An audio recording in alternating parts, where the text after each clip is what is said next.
ಬೆಣ್ಣೆನಗರಿ ದಾವಣಗೆರೆಯಲ್ಲಿ ವೀರಶೈವ ಲಿಂಗಾಯತರು ರಾಣ ಕಹಳೆಯನ್ನ ಮೊಳಗಿಸಿದ್ದಾರೆ. ಪ್ರತ್ಯೇಕ ಧರ್ಮ ವಿಚಾರ, ಒಬಿಸಿಗೆ ಲಿಂಗಾಯತ ಸೇರ್ಪಡೆ, ಜಾತಿ ಗಣತಿ ವರದಿ ಬಿಡುಗಡೆಗೆ ವಿರೋಧ ಸೇರಿದಂತೆ ಹಲವು ವಿಚಾರಗಳನ್ನಿಟ್ಕೊಂಡು ನೇರವಾಗಿ ಸರ್ಕಾರಕ್ಕೆ ಸವಾಲೆಸೆದಿದ್ದಾರೆ. ಆ ಕುರಿತ ಒಂದು ವರದಿ ಇಲ್ಲಿದೆ.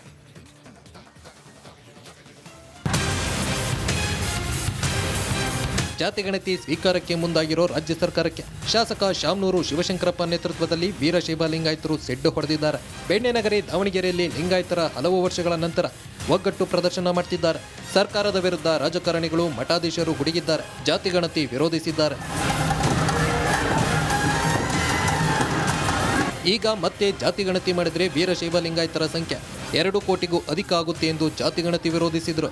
ಅದೇನಿದೆ ಅಂತ ಕೇಳಿದರೆ, ವೀರಶೈವ ಲಿಂಗಾಯತ ಸಮುದಾಯ 10.68% ವೀರಶೈವರು ಈ ಸಮಾಜದಲ್ಲಿ, ಈ ರಾಜ್ಯದಲ್ಲಿ ಇದ್ದಾರೆ ಅನ್ನುವಂಥ ಉಲ್ಲೇಖವನ್ನು ಮಾಡಿದೆ.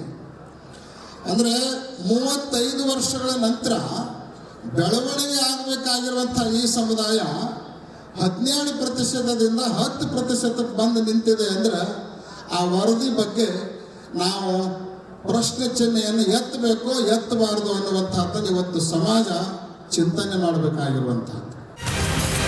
ಜಾತಿ ಗಣತಿಗೆ ರಾಜ್ಯ ಸರ್ಕಾರದ ಸಚಿವರು ಆಗಿರೋ ಈಶ್ವರ್ ಖಂಡ್ರೆ, ಶಾಮನೂರು ಶಿವಶಂಕರಪ್ಪ ಕೂಡ ವಿರೋಧ ವ್ಯಕ್ತಪಡಿಸಿದ್ರು. ಸುಮಾರು 93 ಒಳಪಂಗಡಗಳಿದ್ದಾವೆ.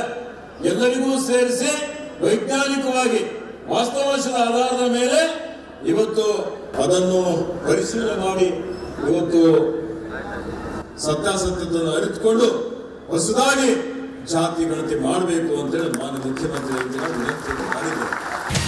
ಒಟ್ಟಾರೆ ವೀರಶೈವ ಲಿಂಗಾಯತ ಅಧಿವೇಶನದಲ್ಲಿ ಜಾತಿ ಗಣತಿ ವರದಿಗೆ ವಿರೋಧ ವ್ಯಕ್ತವಾಗಿದೆ. ಜಾತಿ ಗಣತಿ ವರದಿ ಜಾರಿ ಮುಂದಾಗಿರೋ ಸಿಎಂಗೆ ಇದು ಮತ್ತಷ್ಟು ಬಿಸಿತುಪ್ಪವಾಗಿ ಪರಿಣಮಿಸಲಿದೆ. ವಿಧಾನಸಭಾ ಚುನಾವಣೆಯಲ್ಲಿ ಮುಸ್ಲಿಂ ಸಮುದಾಯ ಕಾಂಗ್ರೆಸ್ ಬೆಂಬಲಕ್ಕೆ ನಿಂತಿತ್ತು. ಇದೀಗ ಸಿಎಂ ಸಿದ್ದರಾಮಯ್ಯ ಹಿಜಾಬ್ ಬ್ಯಾನ್ ಅಸ್ತ್ರವನ್ನ ಹೂಡಿ ಆ ಸಮುದಾಯದ ಮತಗಳ ಪರ ನಿಂತಂತೆ ಕಾಣ್ತಾ ಇದೆ. ಆ ಕುರಿತ ಒಂದು ವರದಿ ಇಲ್ಲಿದೆ.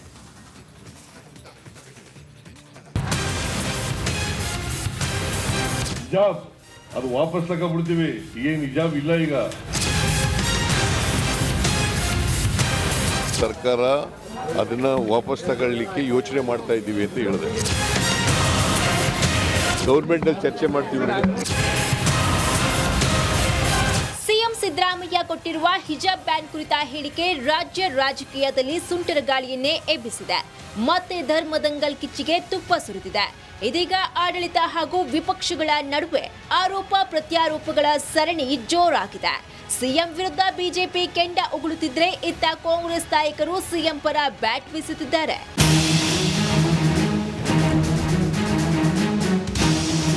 ಇನ್ನು ಹಿಜಾಬ್ ಹುತ್ತಕ್ಕೆ ಕೈ ಹಾಕಿದ್ದು ಸಿಎಂಗೆ ಸರಿ ಕಾಣಿಸ್ಲಿಲ್ವೇನೋ. ಕೂಡಲೇ ಅಲರ್ಟ್ ಆದ ಸಿದ್ದರಾಮಯ್ಯ ಯೂಟರ್ನ್ ಹೊಡೆದ್ರು. ಹಿಜಾಬ್ ಬ್ಯಾನ್ ಬಗ್ಗೆ ಸರ್ಕಾರ ಇನ್ನೂ ಚಿಂತನೆ ಮಾಡ್ತಾ ಇದೆ ಅಂತ ಹೇಳಿ ಇಡೀ ಹಿಜಾಬ್ ಸೀನ್ ಅನ್ನೇ ಉಲ್ಟಾ ಮಾಡಿದ್ರು. ಅದು ಇನ್ನೂ ಮಾಡಿಲ್ಲ. ಅವ್ರು ಹೇಳಿದ್ರು, ಒಬ್ರು ಪ್ರಶ್ನೆ ಕೇಳಿದ್ರು. ಪ್ರಶ್ನೆ ಕೇಳಿದ ಮೇಲೆ ನಾವು ಸರ್ಕಾರ ಅದನ್ನ ವಾಪಸ್ ತಗೊಳ್ಳಿಕ್ಕೆ ಯೋಚನೆ ಮಾಡ್ತಾ ಇದ್ದೀವಿ ಅಂತ ಹೇಳಿದೆ. ಈ ಶೈಕ್ಷಣಿಕ ವರ್ಷ ಅಂದ್ರೆ ಏನೇ ಗೌರ್ಮೆಂಟ್ ಅಲ್ಲಿ ಚರ್ಚೆ ಮಾಡ್ತೀವಿ. ಹಿಜಾಬ್ ಬ್ಯಾನ್ ಕುರಿತ ಸುದ್ದಿಯನ್ನ ರಿಪಬ್ಲಿಕ್ ಕನ್ನಡ ಮೊದಲು ಬ್ರೇಕ್ ಮಾಡಿ ದೊಡ್ಡ ಸಂಚಲನ ಮಾಡಿತ್ತು. CM U-turn ಹೊಡೆದಿದ್ದ